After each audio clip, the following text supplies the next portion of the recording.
자, 사도행전 4장을 보시겠습니다. 사도행전 4장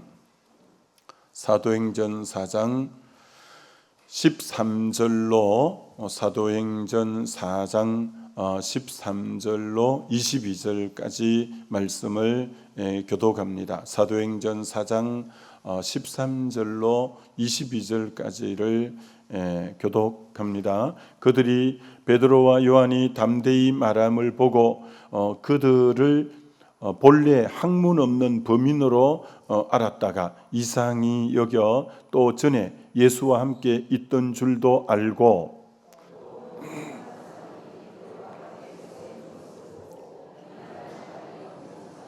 명하여 공회에서 나가라 하고 서로 의논하여 이르되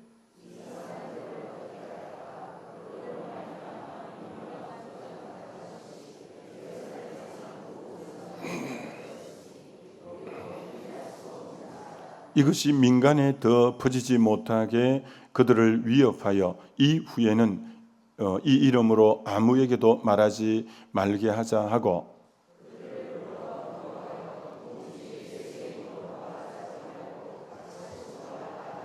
베드로와 요한이 대답하여 이르되 하나님 앞에서 너희 말 듣는 것이 하나님의 말씀 듣는 것보다 옳은가 판단하라. 관리들이 백성들 때문에 그들을 어떻게 처벌할지 방법을 찾지 못하고 다시 위협하여 놓아주었으니 이는 모든 사람이 그 된 일을 보고 하나님께 영광을 돌림이라.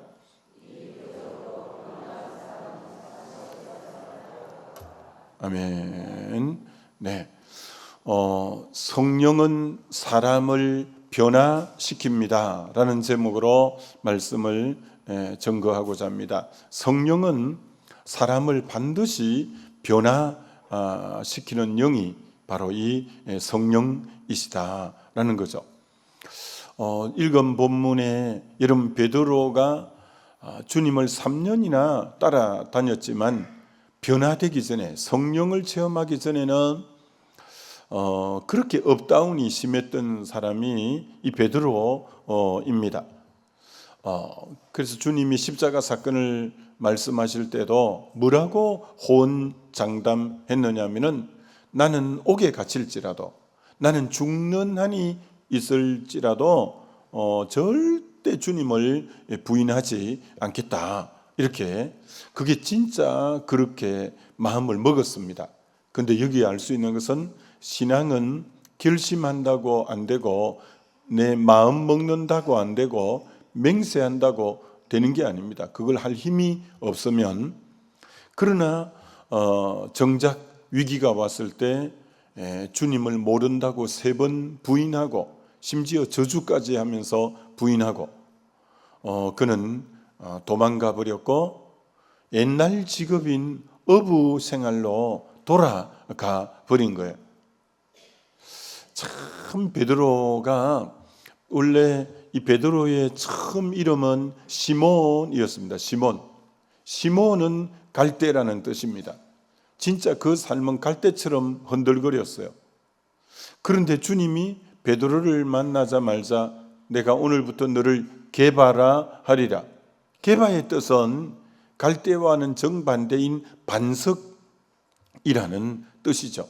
반석은 흔들리지 않는 거지만 이 갈대는 너무 유약해서 흔들리는 거죠.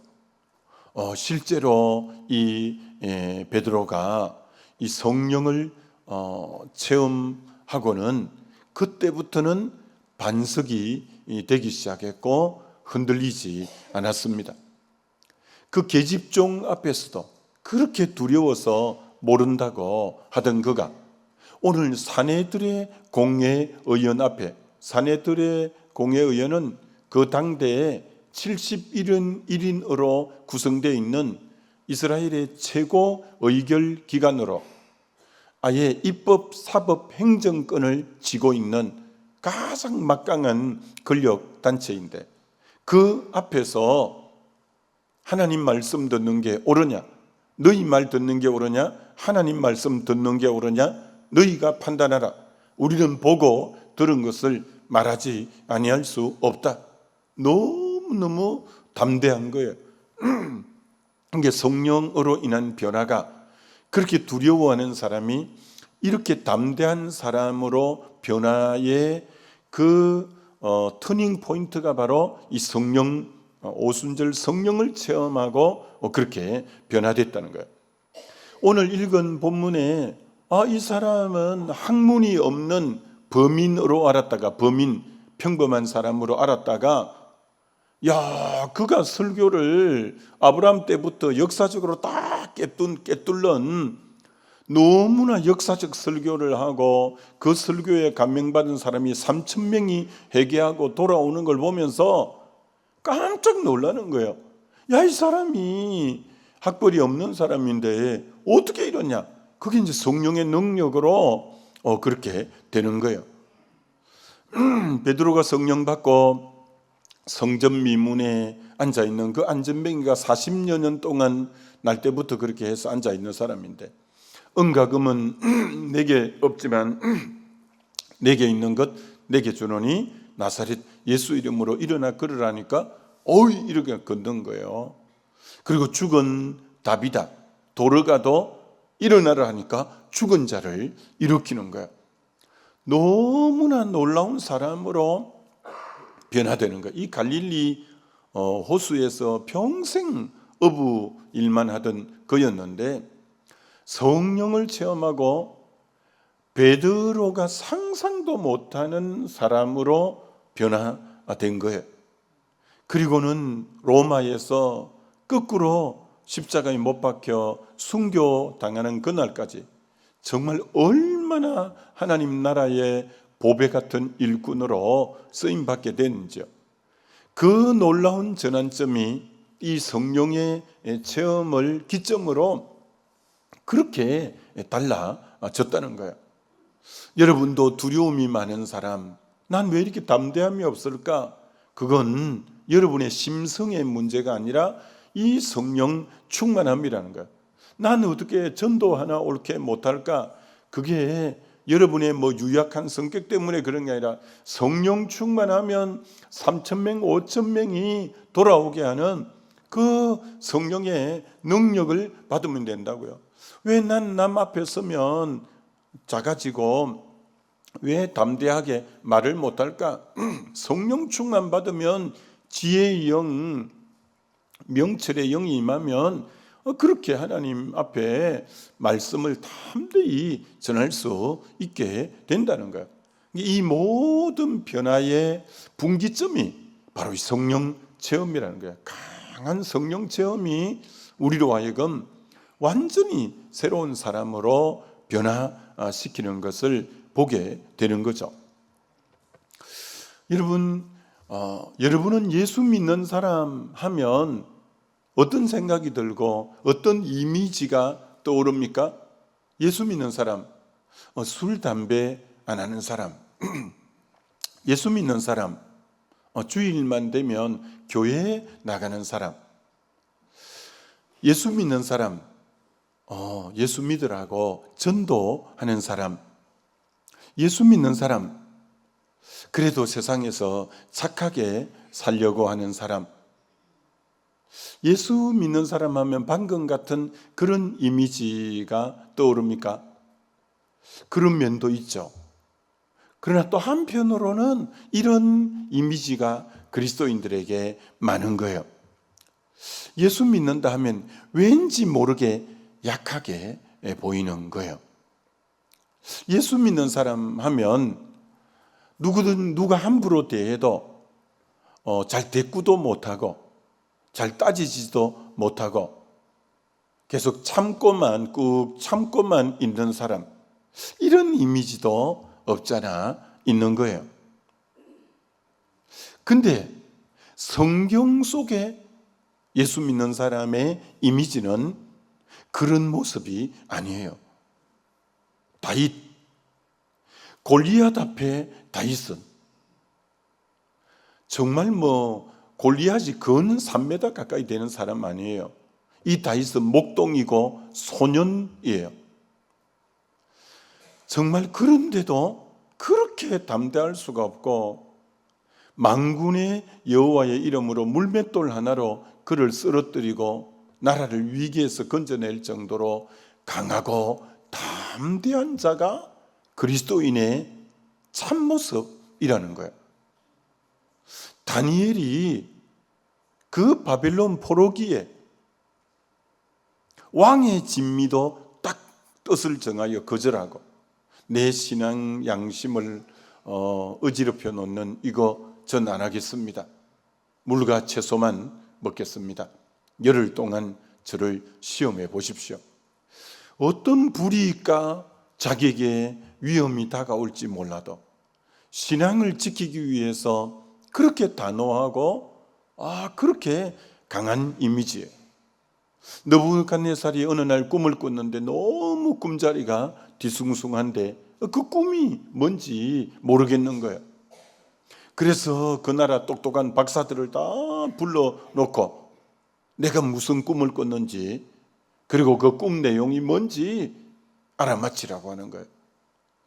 그 바벨론의 똑똑한 박사들이 아무도 그 꿈도 해몽도 못하니까 막 죽이기 시작하는 거예요. 그때 다니엘이 딱 나가서 왕이 어찌 그리 급하뇨?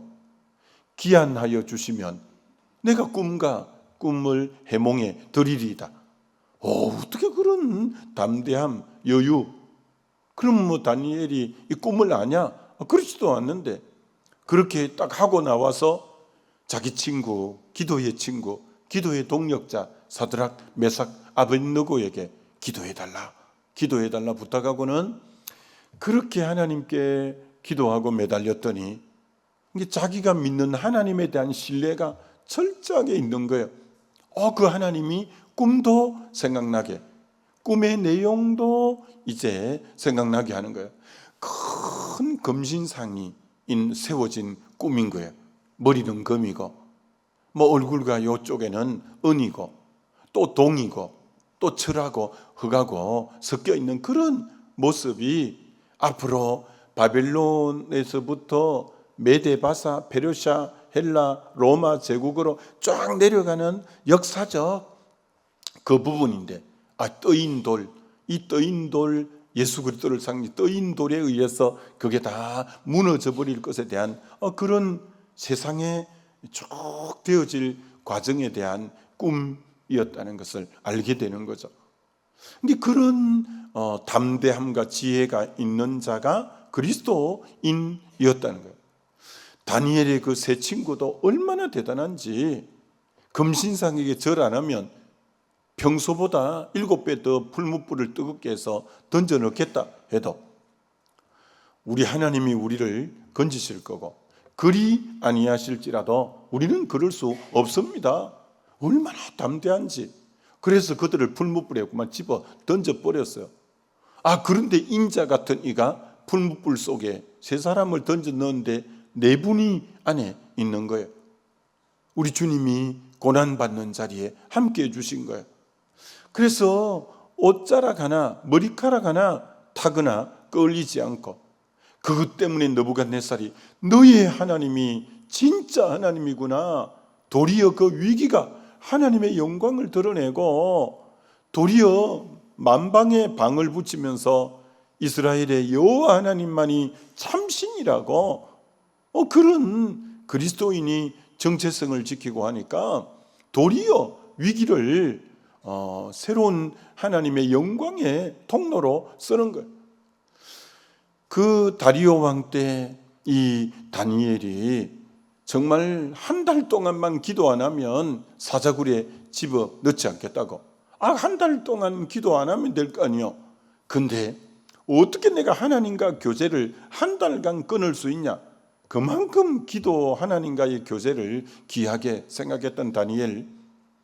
그래서 하루에 3번씩 기도하는 그것 때문에 결국은 사자굴에 집어 던져졌는데 사자가 입을 닫고 발톱을 숨김으로 아무 일도 일어나지 않으니까 도리어 그 하나님을 다리오가 찬양하고 이런 것처럼 그리스도인은 결코 유약해 보이는 모습이 아니라 너무나 전능자가 세상보다 큰 이가 함께하는 이가 그리스도인이라서 얼마나 담대하고 그가 속한 그곳을 변화시키고 이런 자가 그리스도인이라는 거예요. 이번에 저와 여러분이 성령 받으면 세상보다 크신 이가 우리 안에 영으로 임하시면 세상을 능히 이기고 세상을 변화시키는 주역이 되어질 줄 믿습니다. 그게 진정한 그리스도인의 모습이라는 거예요. 여러분, 우리가 죄인일 때는 로마서 5장에 우리가 죄인일 때, 연약할 때라는 거예요. 우리는 죄인으로 있을 때는 영적으로 세상보다 큰 이가 우리 안에 안 계셨기 때문에 우리 되게 연약한 자였어요. 근데 그가 예수를 받아들임으로 인하여 로마서 8장에 성령이 그를 지배함으로 인하여 로마서 15장에는 어떤 자가 되어 있냐? 연약한 자인데 로마서 15장에 가니까 우리 강한 자가 연약한 자의 약점을 담당하고 이렇게 하는 거야. 원래 연약한 자로 출발했는데 성령이 그를 사로잡음으로 말미암아 우리 강한 자가 된 거예요. 사도 바울도 믿음의 아들 디모데에게 디모데야 너 은혜 안에서 강한 자가 되라고 디모데 후서 2장에 말한 것처럼 너 은혜 안에 강한 자가 되어야 돼. 너 그리스도의 강한 군사처럼 되어야 돼. 너 경기하는 자가 되어야 돼. 너 농부처럼 돼야 돼. 이렇게 요구했던 것처럼 그리스도인은 강한 자라는 거예요. 그래서 로마서 8장에 누가 우리를 그리스도의 사랑에 끊겠느냐? 환난이나 공고나 핍박이나 적신이나 위험이나 칼이랴 누가 우리를 그리스도의 사랑에 끊겠느냐? 현재일이나 장래일이나 높음이나 깊음이나 건세자들이나 다른 어떤 피조물도 누가 우리를 하나님의 사랑에 끊겠느냐? 우리는 우리를 사랑하시는 이로 말미암아 넉넉히 이기느니라. 할렐루야. 이 그리스도인의 이 참모습은 성령 충만할 때 넉넉히 이기는 자의 모습으로 계시록 2장 3장에 이기는 자에게는 내가 생명나무 실과를 준다. 이기는 자에게는 둘째 사망의 해를 받지 않게 한다. 이기는 자에게는 성전 기둥이 되게 한다. 이기는 자에게만 흰 돌에 거만하는 이름을 써주겠다. 우리는 이기는 자로 누가 이기는 자는 언제 어디 나오냐면 로마서 8장에 나와요. 그래서 로마서 8장은 뭐냐? 생명의 성령의 법이 그를 지배할 때예요. 성령 충만할 때 우리는 이기는 자로 살아갈 수가 있기 때문에 이번에 성령 수양에 우리 모두 올라가야 돼요. 그래서 제가 밑에 사무장님한테 미리 얘기해 놨어요. 2부 새벽기도 마치고 가면 그 사무실 오픈해서 성령 수양에 갈 사람 등록하라고 했으니까 안 한 분은 오늘이라도 해요. 그래서 이번에 올라가서 정말 약속을 붙잡고 주님이 기대되잖아요. 주님이 기대되고 주님은 약속을 반드시 지키는 분이에요. 그래서 이번에 올라가서 기도하면 놀라운 성령의 기름 부음 임재가 저와 여러분에게 있게 될 줄 믿습니다.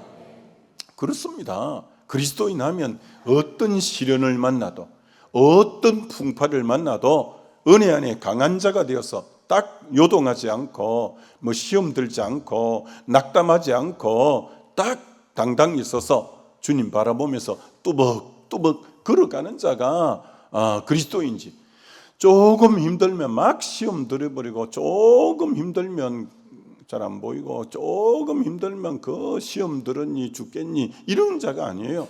딱 그리스도를 반석으로 믿고 살고 그리스도를 산성으로 믿고 사는 저와 여러분들은 어떤 동남풍아 불나무 불어라, 서북풍아 불나무 불어라, 가시밭에 백합화 날리며 가는 이가 그리스도인인 줄 믿습니다. 은혜 안에 강한 자가 되어야지 조그마한 거 있으면 상처받았다고 사면서 그런 작업 되면 안 돼요. 은혜 안에 딱 강한 자가 되어서 우리가 나가는 자가 그리스도인이죠. 그리스도인 그럴수록 더 기도하고 그럴수록 더 운동하고 그러면 밥도 더 잘 먹고 몸도 더 건강해지고 그렇다고요. 여러분 초대 교회 때 보면 초대 교회 때를 가만히 생각해 보면 그때는 예배당 건물도 없을 때예요. 이런 건물도 없을 때, 그때는 성경도 구약 성경만 있어도 아무나 성경을 가질 수 있는 때도 아니에요. 신학교도 없었어요. 옳은 목회자도 많이 세워진 때도 아니에요. 근데 핍박은 많을 때예요. 이단은 그래도 많을 때예요. 근데 이 지도자라고 이들은 참 어부 출신 이 변변찮은 몇몇만 있었어요. 그런데 그 초대 교회가 엄청 강력하고 로마가 기독교 국가로 바뀌고 엄청난 부흥이 일어난 단 하나의 이유는 성령 충만이었어요. 여러분, 이 성령 충만하면 그것을 통해서 세상보다 더 큰 이가 임하는 게 성령 충만이에요. 그렇게 될 때 여러분, 세상을 변화시키는 주역이 되어질 줄 믿습니다. 그래서 우리 주님은 세상 속에 살지만 우리는 세상을 변화시키는 자로 살기 위해서 이 성령 충만함이 우리에게 필요하다라는 거예요. 가만히 생각해 보셔요. 지금 우리 젊은이들은 대학 공부를 안 한 분이 거의 없잖아요. 옛날 우리 어른들이야 대학 공부 한 분이 거의 없을 정도인데 얼마나 지식이 많이 뛰어났어요. 그러나 능력은 그것으로 오는 게 절대 아니잖아요. 몇 가지 아는 지식이 능력이 아니에요. 하나님의 성령이 그와 함께 하느냐가 능력이지, 몇 가지 지식 더 배우고 언어 배웠다고 그게 능력 있는 게 결코 아니에요. 최선을 다한다고 착하게 산다고 능력 있는 게 아니에요. 힘으로 되지 않고 능으로 된 게 나의 신으로 되니까 성령 충만해야 돼요. 그래서 정말 오늘 정말 얼마나 세상이 많이 어지러운지 모릅니다. 요즘 강남은 정신병동이다 이렇게 책이 나왔어요. 그거 요새 읽고 있는데 얼마나 우울증이 많고 정신병자가 많고 이런 지금 시대예요. 그 이 우울감들, 이 지금 불안하고 두려움은 성령 충만이 아니고는 떨쳐낼 수가 없어요. 성령 충만이 아니고는 여러분이 습관적인 짓는 죄, 여러분이 그런 거 성령 충만이 아니고는 끊을 수가 없어요. 오직 성령 충만이 우리에게 필요한 거예요. 유기성 목사님 그 책에 보니까 이런 간증을 적어 놨어요. 그 교회 청년 중에 영국에 유학을 간 청년이 있는 거예요.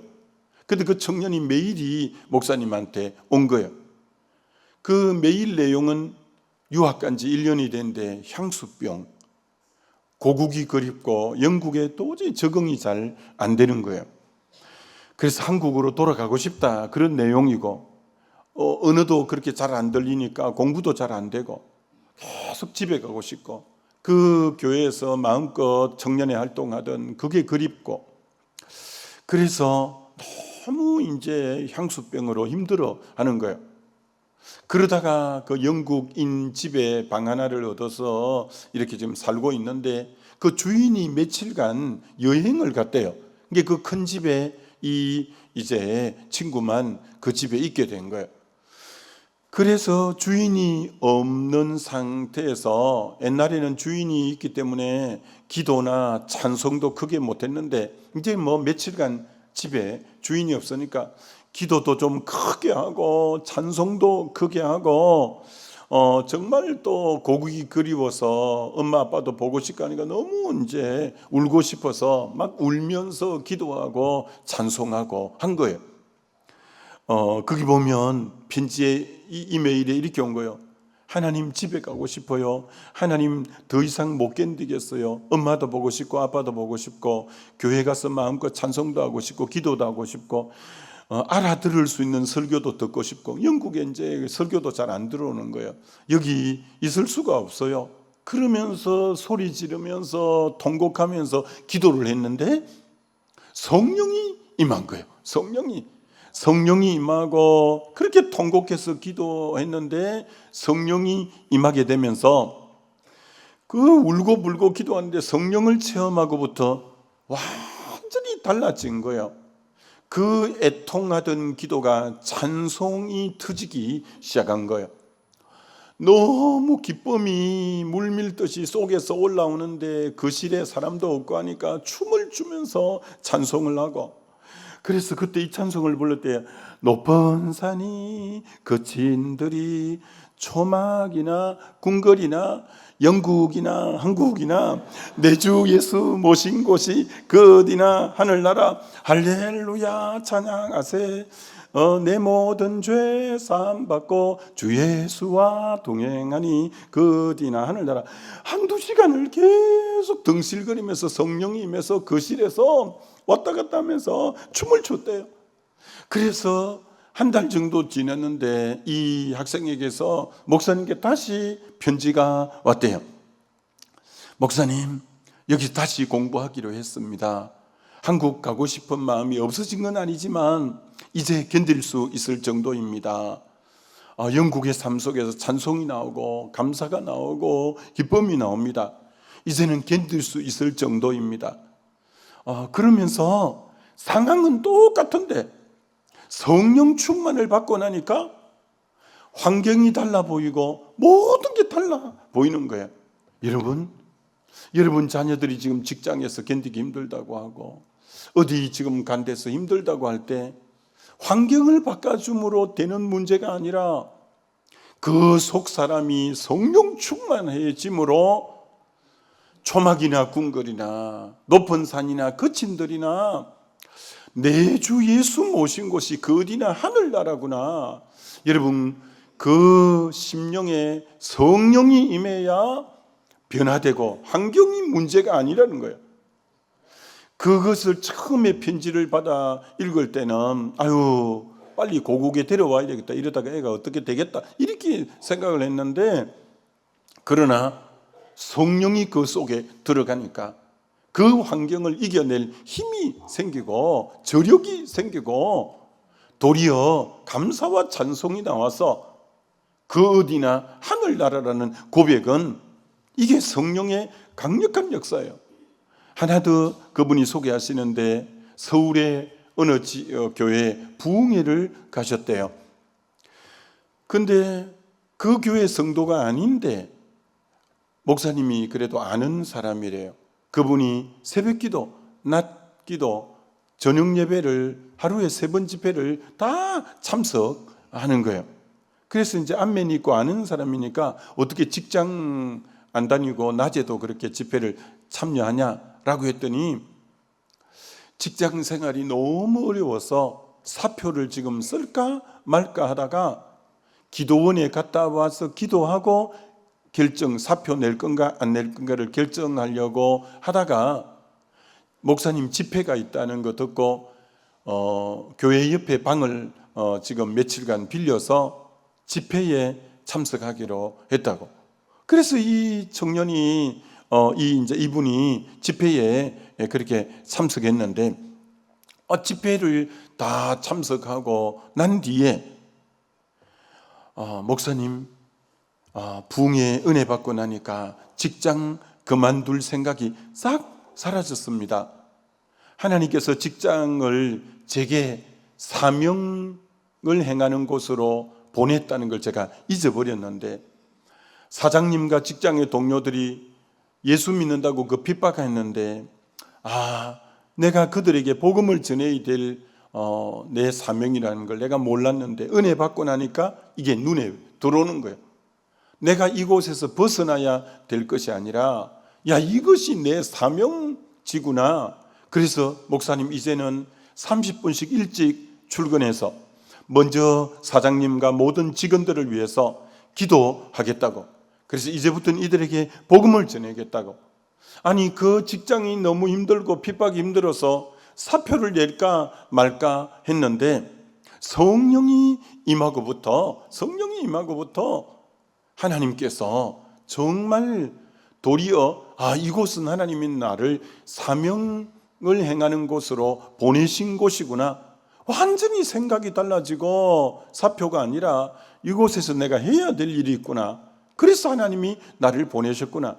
여러분, 은혜를 받으면, 성령을 받으면 그런 거예요.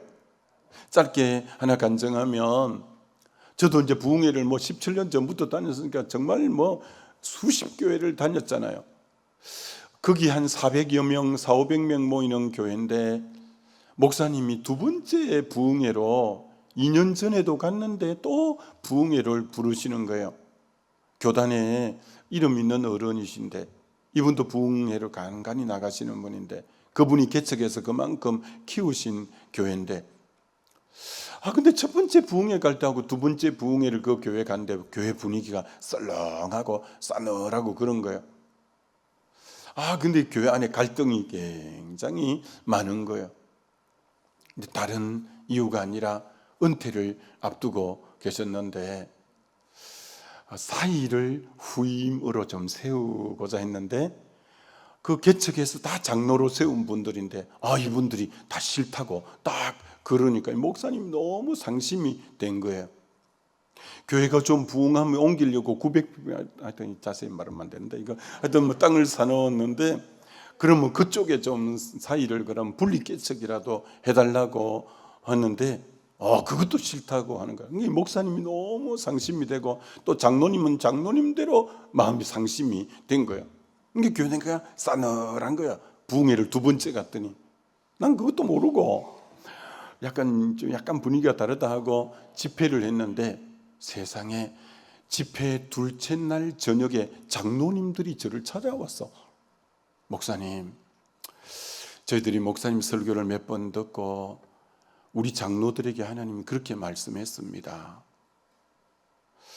내일 목사님 마지막 집회, 내일 하루 남았는데 목사님 집회 마치기 전에 오후에 시간이 있으니까, 낮 집회하고 나서 저녁 집회 사이 오후에 시간이 있으니까 우리 장로들이 다 결의를 했습니다.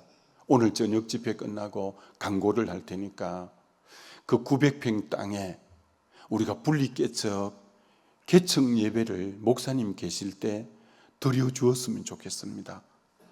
그만 집회 가운데 화해가 이루어진 거예요. 그래가지고는 이제 분리 개척을 70여 명을 떼어서 해주었어요. 근데 그 교회가 벌써 한 200여 명 이렇게 부흥이 되고, 원래 그 교회도 부흥이 또 그 내나 그 수만큼 되어서 하나님이 집회 가운데 그들의 마음을 다 움직여 주셔서, 이게 성령이 임하면요, 그런 역사도 일어나는 거예요. 이번에 하여튼 여러분이 어떤 갈등, 어떤 문제가 있더라도 이번에 하나님이 역사하시면 하나님 그렇게 놀랍게 여러분의 가정의 문제, 어떤 문제든 해결하실 수 있으니까 우리가 이번에 올라가서 큰 은혜 받게 되시기를 주님의 이름으로 축원합니다. 우리 기도할까요? 우리 기도할 때, 하나님 그렇습니다. 세상보다 더 큰 이가 우리 속에 들어오셔서 우리가 능히 세상을 이기고, 하나님이 우리를 그곳에 머물게 한 것은 세상을 속에 사명을 감당하라고 하나님이 보내주셨사오니, 아버지 정말 승리하게 해달라고 우리 주여 한번 부르고 기도합니다.